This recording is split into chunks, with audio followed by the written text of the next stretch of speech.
Welcome, everybody, back to Friar Talk. Today, we're going to talk about Josh Hader because after yesterday's game, he decided to come out and have some comments that were pretty interesting. So we'll get into those a little bit, get into just the Padres not trading him, AJ Preller deciding to hang on to him, talk about what they got from him. And I think before we get into anything, I do want to bring this up first.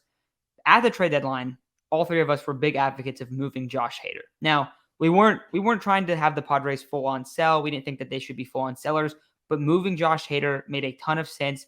We thought that they could retool the roster a little bit. We talked about the fact that Josh Hader hadn't pitched all that much. He had similar innings. I think at the time, he had less innings pitched than Tim Hill. Tim Hill ends up getting hurt for a while, so I think he has more than Tim Hill now. But we talked about that he doesn't get used enough. It's not worth it. You can save some money. You can potentially go a little bit, I don't know how far under luxury, but like under a certain threshold of the luxury tax. And we talked about that you could probably make the bullpen better or make your lineup better by trading him away and retooling some pieces and moving some farm pieces and adding that way. The Padres opted to not do that. Fast forward, their magic number is 1 currently. It would take a miracle to make the playoffs. And if you look at what Josh Hader has done since the trade deadline, he has pitched in 13 innings. He has 6 saves and 1 blown save, and he also lost an extra innings game. That's what you got out of him. You could have traded him for 1 plus more prospects, like 1 top 100 prospect and some, and that's what you got from him. So obviously it was not worth it. He's expected to command like $20 million in the offseason. All three of us don't want him. We don't think it's worth it. We don't think it makes any sense. And then the other day he comes out and he had some comments, and I'll pull those up in a second here. But he basically came out and was like questioning, like complaining that people wanted him to pitch more than the 8th inning. He's appeared this season in 1/8 inning. And if you look back on it, there's probably 10 games where he could have came in the 8th inning and it might have been the difference in winning those games. Like, seriously, go back and think of all the Padres baseball you've watched this season and think of how many games were blown in the 8th inning with 1 or 2 outs. There is a lot. So overall, we're going to talk about Josh Hader again, kind of vent about him because it's about to be the offseason. This is kind of our piece on why we don't want him back. So Chase, Josh Hader's been here for about a year and a half. If you're going to re-sign him, what are you going to do? You want to re-sign him? You don't want to re-sign him? What are you thinking? Ship him. I could care less about that guy right now. With what he said the other day, it just kind of was like, it was AJ Casavel's tweet. If you guys hadn't seen it, he was basically questioning Josh Hader. And he goes, well, do we have a shot? And AJ said, well, yeah, you guys do. It's a long shot, but you guys still have a chance at making playoffs. And Josh Hader said, oh, so you guys want me to do everything? No, we want you to do your fucking job. Like, that's what you're here for. That is what you are getting paid millions of dollars to do. I get it. You're about to hit the offseason and become one of the highest paid relievers. But this diva shit needs to be put off to the side until the season's over. You pitched 13 innings since the trade deadline. You have less than 60 innings pitched the entire year. You haven't even pitched a third of the season. Tim Hill, who was gone for a while, had matched him in innings earlier this year. And you can't give us 4 outs when the season is on the line? I'm sorry. That rubs, I think, all of us the wrong way when you think about it. The season is on the line. Yes, it is an incredible long shot, but it could go down as one of the greatest stories told in baseball history, and you don't want to be a part of it because you don't want to throw 4 fucking outs? I'm sorry. Out of here. And I hope every team looks at this in the offseason and goes, do we really want this guy playing for our team? Because by definition, he has to do everything. Come on, dude. You're one of the best relief pitchers in the MLB, and you're being a diva. Oh, I don't want to pitch more than 2 days in a row. Oh, I'm only going to pitch 3 outs. Bro, you are getting paid to play a game. Have some fun with it. Like, what are we doing here? Yeah. Yeah, it definitely rubbed me the wrong way. This is one of the filthiest pitchers in baseball. I'm going to pull up his baseball savant page right now. We'll see. Hey, this guy This guy's worth Edwin Diaz money. We're looking at it from a statistic standpoint. This guy's worth Edwin Diaz money. And then you hear the comments he has. I don't know if the stats are up or not, but you hear the comments he has regarding how many innings that they're expecting him to pitch. Bro, you pitched 57 innings. It's not impossible to go out there and throw 4 outs. Keep in mind, the whole thing with Josh Hader in the arbitration with the Brewers was they used him throwing 4+ outs against him. Ever since then, he has been committed to not throwing for more than 3 outs. He did it in the playoffs, which was fantastic. That made me like him even more. But then you go back to last night after the game against the Giants, and you hear his comments regarding him throwing for 4 outs. Him saying, you guys want me to do everything. No, bro. We haven't asked you to throw for 4 outs damn near all season. Every other team in baseball, if they have a really good closer, they see if they can throw 4 outs.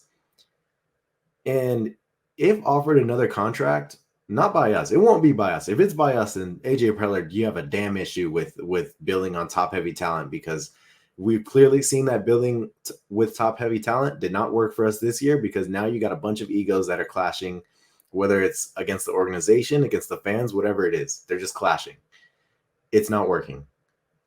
Josh Hader should not be in a Padre uniform next year. And, I mean, look at this.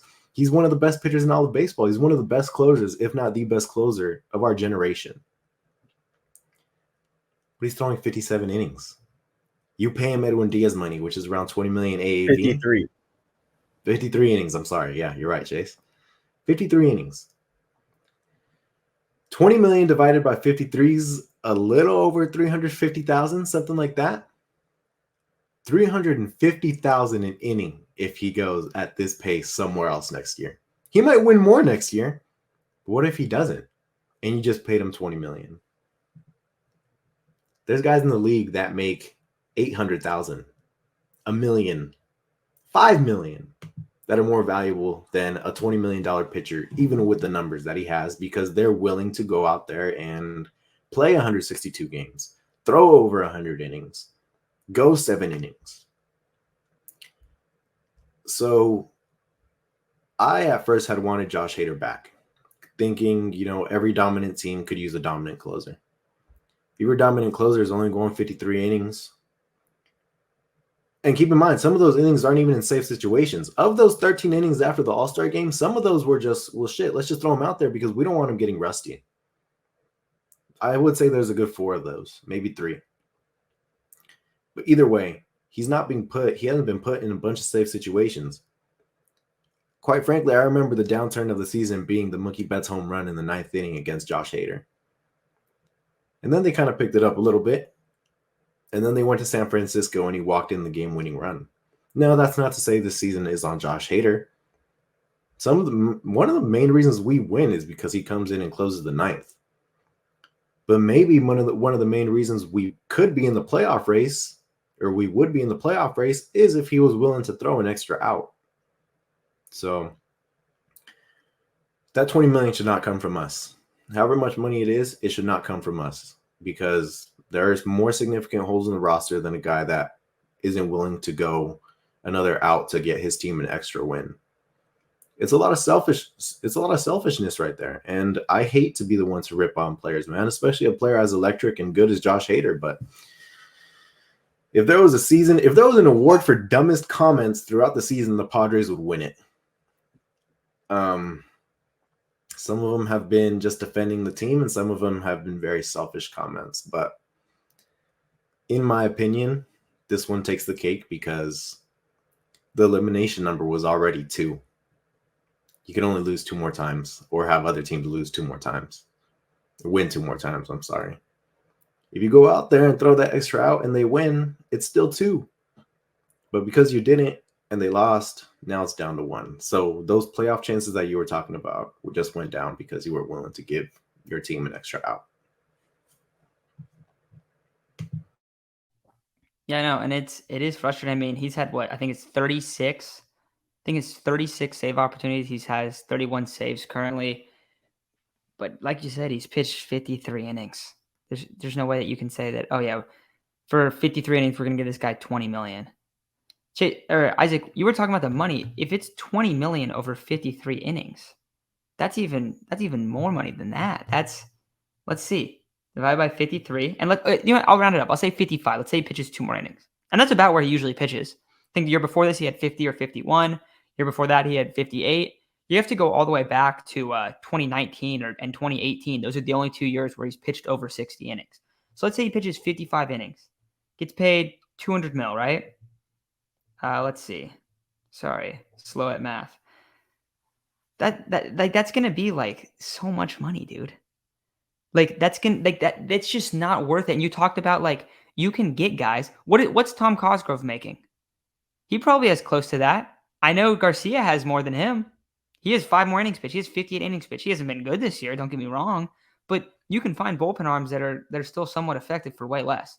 And we talked about this before, and we talked about this in the middle of the season. The Padres are the 3rd most expensive bullpen in the MLB already. And if you were to bring Hader back, you'd be making that even a larger number. I don't think he's going to be back.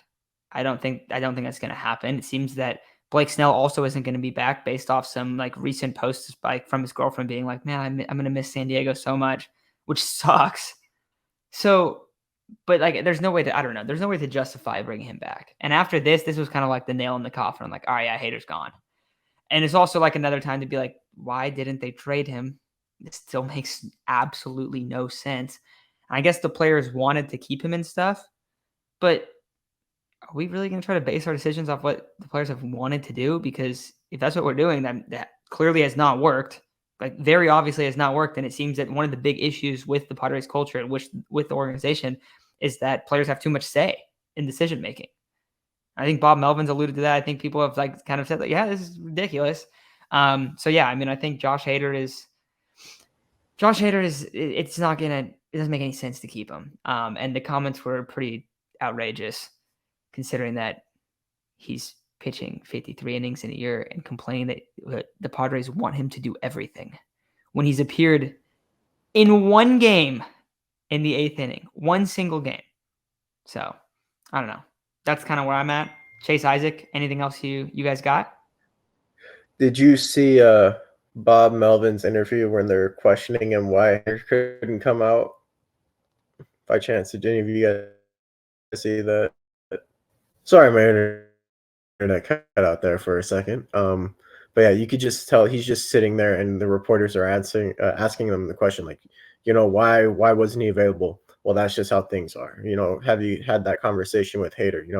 We've had it. This is just how things are going to be. And he's done. You can tell he's like giving little like 1-sentence answers to everything. You can tell by his body language that he's just fed up with the whole situation. Like he's just done dealing with Josh Hader in general. Like, yeah, I shouldn't have to talk to my reliever, or talk to my closer. Hey, can you come out for one extra out? Or hey, I really need you to come in today because, we're on a win streak and I need you to come in a 3rd day in a row. And he's just like, no. He's done dealing with it. You could just tell. Yep. Yeah. And, the thing with Bob Melvin is he's used to managing guys that are looking for their next payday. They're hungry for their next payday. Keep in mind, the A's don't pay anybody. So he was managing guys like Matt Olson, Matt Chapman, Sean Manaea, Frankie Montas, like Paul Black, like guys that are pretty damn good, but are looking for the next payday. They're hungry to go out there and prove themselves. Josh Hader's already gotten paid a pretty decent amount. He's looking for his next payday, of course, but he's already getting paid a solid amount. He's already one of the proven stars in the MLB. So Bob Melvin is used to managing a team that's not full of personalities that are for themselves. So he comes over here to San Diego, and I'm sure he expected to have quite a bit of say in, hey, I don't think I should need to ask for consent to get my closer to throw an extra out for my team. Why? Like, I'm sorry, I've never heard of that. I've literally never in my life have I heard of a manager needing the player's consent to go out there and throw an extra out when the player doesn't even throw 60 innings. I've never heard of that. And I mean, can you maybe attribute that to the leniency throughout the Padres organization, especially from AJ Preller during AJ Preller's tenure? Like, We heard Sean Manaea's comments last year when he said, yeah, I got lazy and that's why I wasn't pitching good. Who the hell let him get to that point? Why did he get lazy? Why does Josh Hader have so much say in who's being signed? Why does Manny Machado have so much say in bringing in Nelson Cruz, bringing in his boy Flaherty? Like, bro, this is getting ridiculous. Like, it's not working. Giving the players this much say is not working. Whether it's AJ Preller or Peter Seidler, I don't know, but it's not working. And yeah, man, I don't know. There's a lot of things that are wrong with this organization. It's pretty dysfunctional. Josh Hader, like I said, he should not have any say in how many innings he goes. I mean, sure, like if your arm's hurting shit, like, yeah, we're not going to throw you. If you're feeling fatigued, yeah, we won't throw you. But bro, he hasn't shown any sign of that. He hasn't said any of that. He hasn't hit the injury report. It's like, you're just not throwing because you don't want to throw. There's games where we needed him to go out there and win us that game, which is what you expect your star to do. At the time, it was like we gave up a top 10 prospect, another top 30 prospect. Of course, top 30 prospects don't mean much, but Esper Ruiz stole 60 bags? I don't know how many this year. Dinelson Lamet was given up in that trade. Of course, he's not anything anymore. And then Taylor Rogers.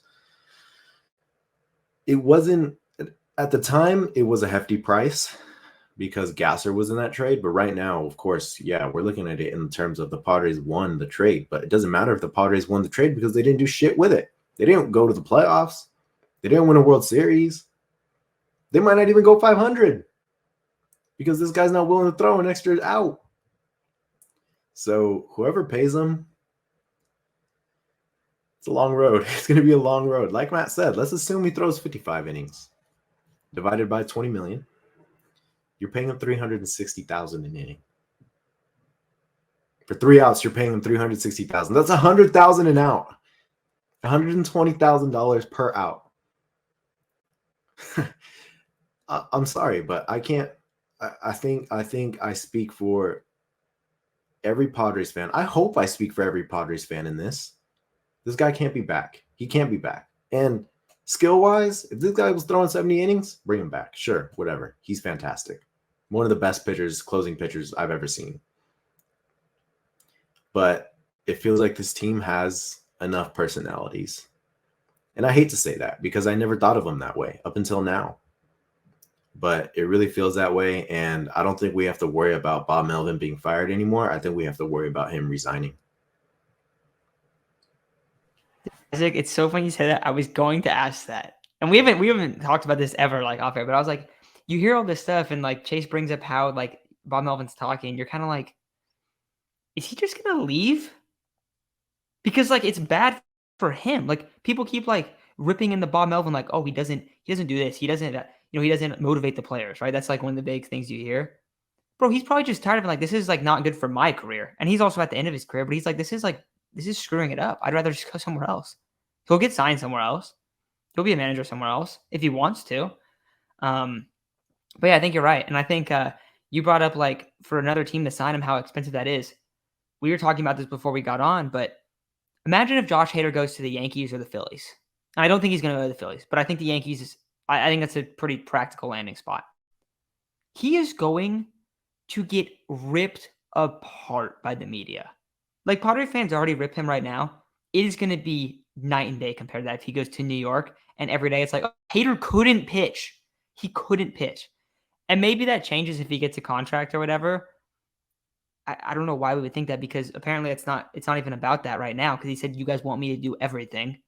That's not that doesn't. Yeah, I'm not going to get hurt, late season for a contract. That's not what that's about. So I don't know, man. I think it's wild. I think we saw some wild stuff from Josh Hader, and I think this closed the book on his time in San Diego. We might see him once or twice more, but that's probably going to be it. So it's not a bad trade or anything.